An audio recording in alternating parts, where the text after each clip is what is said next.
devoir se justifier, fatigant, fatigant, fatigant, fatigant. Il y a des faits, il y a des choses qui se sont produites. Tout le monde sait que ça s'est produit de cette façon. Les personnes étaient témoins.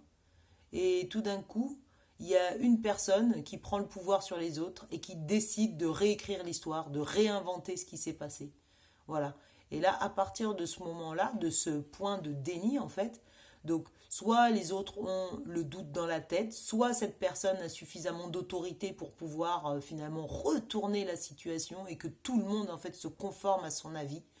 Et en fait, quand une personne a un petit peu de mémoire ou de lucidité par rapport à ce qui avait été dit ou qui se souvient très bien en fait de comment ça s'est passé et qui essaie de faire valoir, de faire entendre qu'en fait eh bien, le paysage, on peut le regarder du point de vue duquel on le regardait à ce moment-là, en fait, eh bien, on est isolé. Le groupe fonctionne de façon à, finalement, isoler la personne qui va formuler, exprimer quelque chose de dérangeant, qui pourrait mettre en plus en péril l'autorité de la personne qui dirige.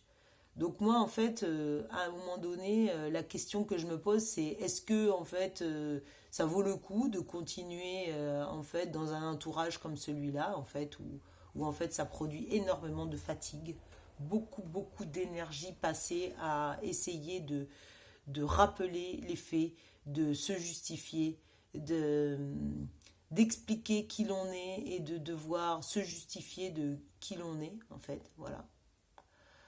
Euh, ou en fait décider de mettre ses priorités, son temps, son énergie et ses valeurs ailleurs en fait. Voilà, dans d'autres contextes en fait qui peut-être ben, sont plus des contextes alliés.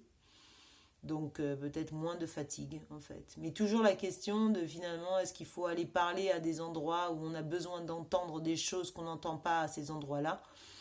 Ou est-ce qu'en fait finalement c'est tellement fatigant, tellement éprouvant, épuisant euh, et émotionnellement aussi, comment dire, perturbant. Donc du coup en fait est-ce que c'est pas plus facile d'aller là où en fait l'accueil est plus favorable et plus chaleureux et plus naturel. Voilà, c'est une vraie question que je me pose en fait. Et voilà, où mettre son énergie. Où mettre son énergie.